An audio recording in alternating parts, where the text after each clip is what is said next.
Hello, fellow freaks, geeks, and normies. We are a day or two out of Thanksgiving, so I thought it'd be fun to make my own little gaming dish, my own Thanksgiving dish, but with games. So to kind of give you an idea of what I'm going for, we're going to have around 6 different dishes here, different topics. Each little dish itself will have its own theme. From my drink, which, is mobile, so I would say my drink would be my mobile game that I enjoyed this Thanksgiving or the past year, and the most overrated game. So to me, turkey's pretty overrated, and so what would I consider the most overrated game currently this year?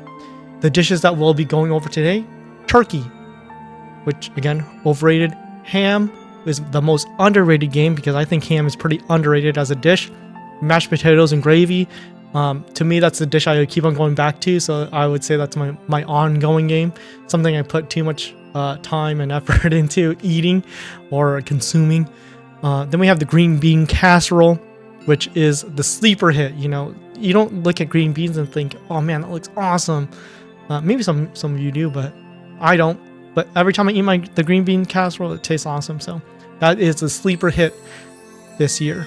Then we have our sweet potato casserole, which short runtime game. You don't want to eat too much, and it's a dessert. It's a nice little dessert sort of game, so it's something to have fun with. So to lay this all out, these are just games that this year I've played a lot of, or a decent amount of, or some games that I've enjoyed, except for turkey. Turkey is something for my own personal Thanksgiving, I don't take part in.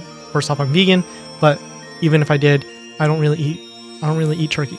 So it is the most overhyped thing ever this year. So let's just get started with my drink. My mobile game, aka my drink for this Thanksgiving, would be Marvel Snap. Marvel Snap is a game I've been playing for the past year already, and I never really let it go.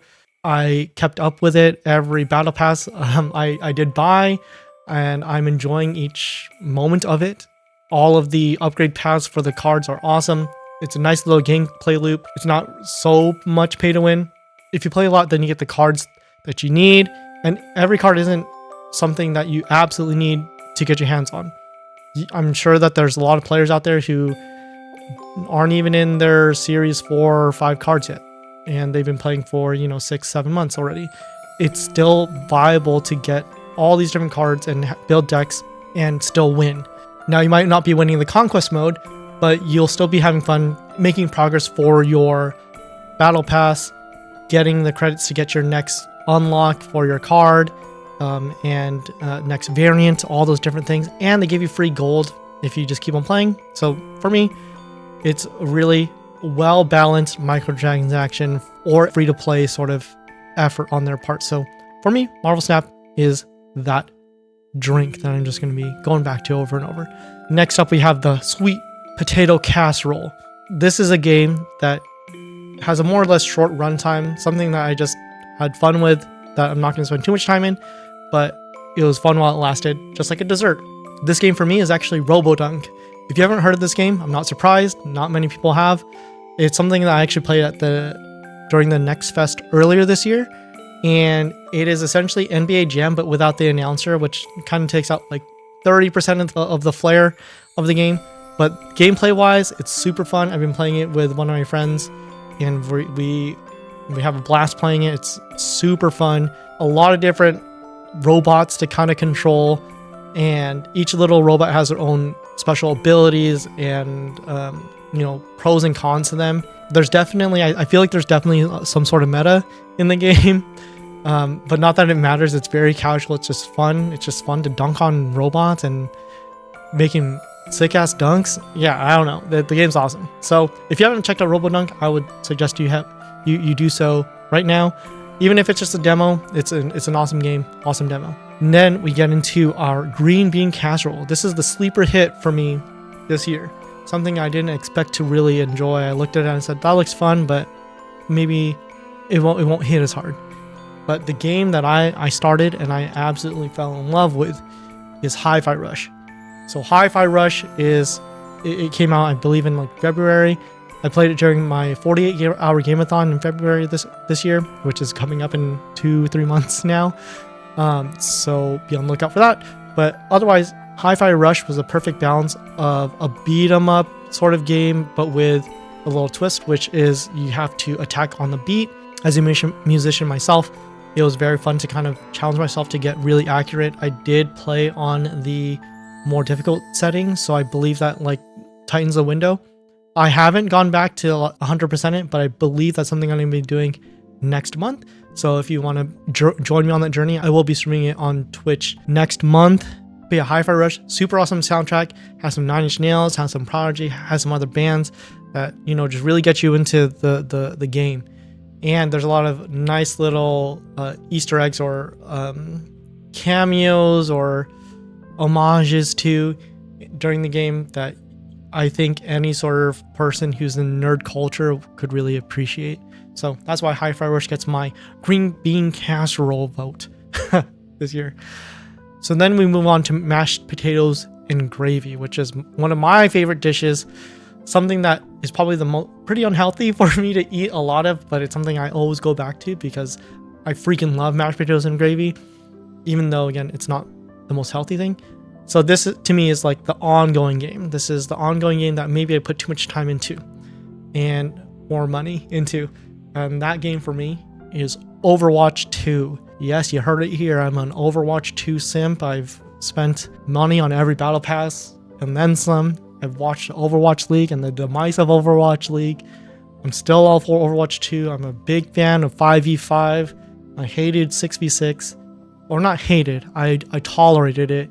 But once 5v5 came out, 100% on board. But yeah, the game personally is just pretty well balanced right now. If you watch the grand finals for this year's Overwatch League, everyone had their own personality, which is kind of what I wanted. That's kind of what we're looking for. Every team felt like, I think there was definitely clear like meta that happened during that game or during the grand finals, but every team had their own personality. Like maybe if they were able to pull off their idea of what a counter to the meta was, then they would win. And it did get pretty close until the grand finals. But anyway, aside from all that stuff, Overwatch 2, that's my mashed potatoes and gravy, the game that I kind of put a lot of time into. If I have nothing else to stream or nothing else to play, I'm opening up that game and playing it. Street Fighter 6 was a close second to this, but I kind of dropped the game after EVO, which I did attend, and it was awesome. But Overwatch 2, good stuff. Now we get into the big guns. I'm talking about the ham and the turkey, right? I know that there's probably another more popular dish than ham, but for me, my own personal dish of stuff, I would have ham on there. So this is the most underrated game I feel of this year, something that probably deserved a little more recognition and that I put a lot of time into. And this game is Armored Core 6 Fires of Rubicon. This game swept me off my feet. It was a relatively new experience for me. I mean, not really new, but it was a rekindling for me because I did play Armored Core 1, 2, Another Age, and then a little bit of 3 and a little bit of 4. But Armored Core 6 was obviously the next gen of that. And yeah, it was great story. If you've played Nier Automata, it kind of plays out sort of similar to that. The first ending really isn't the real ending sort of thing. And you just have to kind of keep on playing to unlock all those different things. And that was quite fun to go through. I S-ranked the whole thing. I 100% in the game. I couldn't put it down for that like 3 or 4 weeks that I was really digging it.